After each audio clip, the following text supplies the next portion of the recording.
There's a lot of talk about land clearing and how to get the most utility out of your land. I'm going to share with you some quick tips. I'm Justin Hitt with Prosperity Homestead. So this is a corner marker. Now the neighbors actually clear cutting their land. They're going to cut down every tree. They're sending it off to the mill. They're probably getting maybe $800 an acre, maybe $1,500 an acre. It all depends on what timber prices are. But their land is going to be completely stripped bare.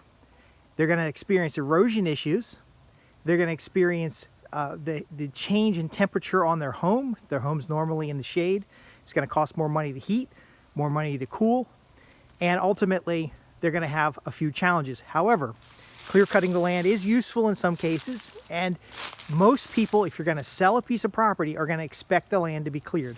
When they see trees like this, they think this is a forest. Now this is not a mature forest, and one of the reasons you may not want to clear cut your land is because the forest may not be mature enough to get top dollar for your property. So I'm over here, I see some big trees here. These are actually big trees on the property line. Now this tree is worth cutting down and turning into timber, but it's not really ideal. That one with the double lines on it is probably better. But as you can see, there's a lot of snag and there's a lot of lower value, smaller trees. What you can do instead to get access to your land without having to cut all the trees off, this gives time for the trees to grow. It gives you habitat for deer hunting. It is to go through and do a brush mower. So what you'll notice here is a trail. I'm at the intersection of 3 trails. So there's one trail goes there, one trail up there through the hill, and then one trail up the way here. What we did with the brush mower is we actually went around the perimeter of the property. Basically made it so we could drive a truck or a quad or a mini truck around the perimeter of the property. Now, is this exactly the property line? Maybe, maybe not. But I do know that survey marker right there is a corner point on the land. The key is that we cut contour trails when possible. What does that mean? That means the trail is at the same elevation for the majority of the trail itself. Now, that's difficult at times. You can see my orange markers here is the contour connecting over there, but we ended up cutting over this way. So he had to get a cut in on this side. Now, ultimately what these trails do is they interconnect, they give us access to the property, and they allow for time for the rest of the trees to grow. Now, if we bring in goats, we can have the goats thin out the small trees, leaving behind larger trees while bringing down a lot of the briars and the other things that are actually on this land that make it difficult to traverse. So you can see these briars. Goats will eat all of that, they'll stomp it down, and they'll thin out the woods significantly. Now again, it's going to take 20 to 30 years for these tiny little trees to get big enough to do anything with. But if we can layer in productivity, goats, hogs, chickens, even if we're just using temporary fences, these outside trails are going to give us access to that fence line. It's going to give us a means of putting up temporary fence to run animals through. It's going to give us access to bring them water and food. And day one, I gain more use over the land. This particular clearing job next door here has been taking almost a month. They are not going to have access to the land for use for over a month. Now, there are reasons why you might get any clear cut. You can see a lot of these deadfall in here. You know, a good piece of equipment can get in and pull this deadfall out and do something with it. That pine leaning there is dried out. It's pine, but it's the woods are going to show habit. So you can see the woods over here have got a lot of fallen trees in it, a lot of brush, medium-sized trees. The woods over here has no fallen trees, a lot of small trees. This thing was timbered in 1997. Over here, this one hadn't been timbered yet, and you can see the difference. The key is these access points, these trails that are flail mowed out, or they're cut out with a brush mower or a forestry mulcher. I can use them right now. The day the guy was doing the work, it's been months. You can see how the leaves have covered everything all up. But the day the guy was doing work, I could get out here and hunt. I could get out here and hike. I could get out here and enjoy the land. Now, what kind of maintenance is required? Well, first off, I have a small flail mower, and all I got to do is cut a path in here. I doubt any trees are going to grow up in here, but when the trees get about knee high, I could dig the trees up to nursery them or put them in other locations in case we get valuable trees. But most often it's just going to be a bunch of scrub pines. I bring a flail mower in and I flail through the area here. And actually, I'm just noticing how far I can see down the property because of these trails.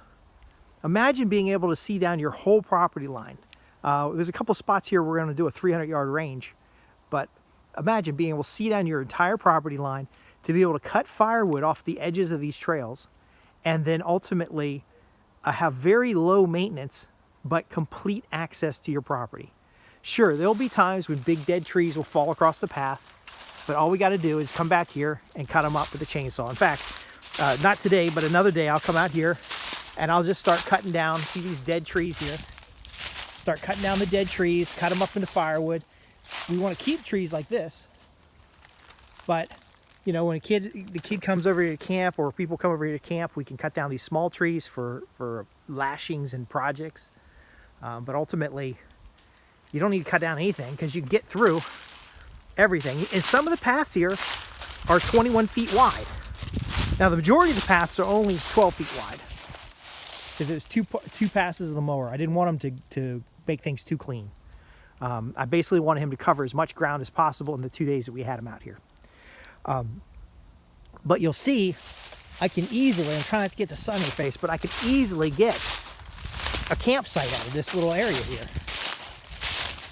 You know, I can come out here, hike in, set up a tent, set up the little cook area, and boom, we've got use of the land. Again, you want maximum use of the land. If it's agricultural land, you want to be able to quickly get animals on the land to continue to justify the agricultural zoning. If it is farmland, such as agricultural land, but it's been overgrown, you want to use animals that will help with the clearing of the land rather than just clear cut it. Because the mower could have came in, the forestry mulcher could have came in and cleaned all this out. It didn't take much effort to clean it out. It's actually another trail up on the hill there. But drawing the contour lines, mapping them out with the GPS, mowing on contour gives me nice level access points to the entire property. It gives me fields of view for hunting. It gives me recreational activities such as camping. It gives me an unlimited supply of firewood. Now the firewood's going to be this small stuff, you know, or this deadfall, but it's not hard to get to.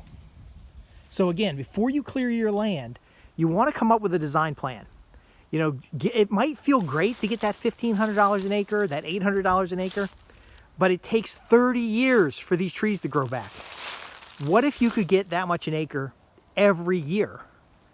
Now, again, to be practical, if you're running goats back here and you're running hogs back here and stuff, you need fencing, there's costs associated. So let's say you get $250 an acre from your land for the next 10, 20, 30 years. It's going to pay much more than the actual trees being all cut off. But you still get the trees. And the final point, the reason why we do all these trails on contour is because a upslope from any of these trails is going to be a tree strip using what's called silvopasture. So eventually animals will clear all these little trees out, you know, between the goats and the pigs and maybe even cows, depending on how many acres you have. They will kill all these little trees. They'll cut them all out. They'll kill them. You'll be using them as kindling for the rest of your life. And it'll leave behind these big trees that got nutrients and fertilization. But a good model for long-term getting timber value and livestock value from a piece of land is a silvopasture model.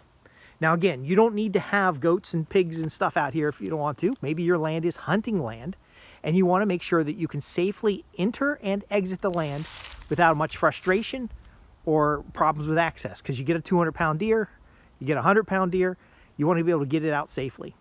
Okay, that's going to make the experience a little bit more enjoyable. So you create these trails, these access points. Perhaps you revitalized or opened up old logging roads. Now you can access the land. Now you have multiple places to camp. Now you have good hunting grounds, because one of the things that's going to happen in these trails is a lot of small trees are going to come up and it's going to become grazing. Now you can do feed plots in these openings. There's enough light in these openings that you can do feed plots. And you put a temp fence up, feed plot it, take the fence down when you're ready to hunt. I would rather you have 0 days to maximum use of your land than to have to clear the land and then wait for years. I know you can't really see that through the trees, but wait for years for stuff to come back.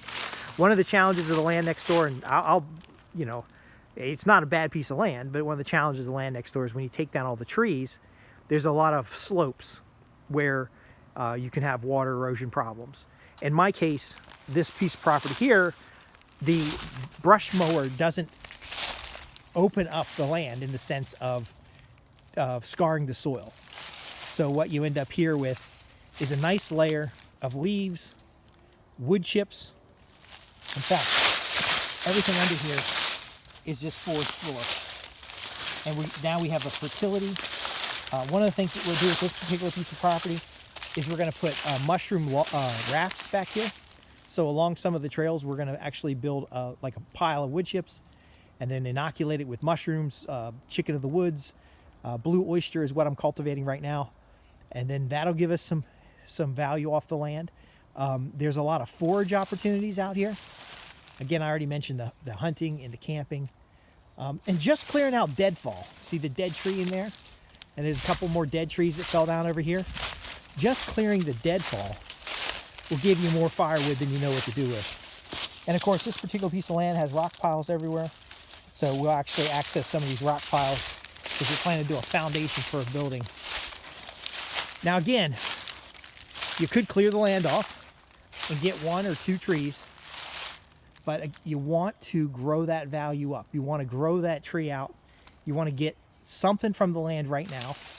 You want to make sure it maintains its proper tax status. You want to be able to start getting entertainment and recreational and family value out of the property. And brush mowing is the forestry mulcher is the best way to get started. Now, if these trees were, if the density of trees were trees like this, you know, maybe 500 of them per acre, then maybe it'd be worth timbering. But again, have a forester come out and take a look at it. Have a college or university send students out to do a survey. Look at the characteristics of the land. You can tell this land was timbered before because there are sprouts. And these big trees tell me that it was timbered 10 to 15 years ago. I can verify that with satellite images. Look at the diversity. There's a cedar right there. Look at the diversity of plants. There's some tulips. Look at how things cluster out. See, this is an old stump that coppiced. And then again, look at the contours because I want to be able to bring a full-size truck out here. I don't want to have to carry firewood from the back of the property to the front of the property. If there's a deer, I want to be able to run a quad back there and pick it up and bring it back. Or a cart. You can very easily take a cart across a level contour. Anyway, I'm Justin Hitt with Prosperity Homestead. If you've got questions about clearing your land, surveying it, creating a design plan, understanding the value of the land in the sense of what utility you can get from it right now, then visit the website www.prosperityhomestead.org. And there are plenty of approaches you can take. I want you to focus on what is going to be best for the ecology of the land and for the long-term value and use of that land. Thanks for watching.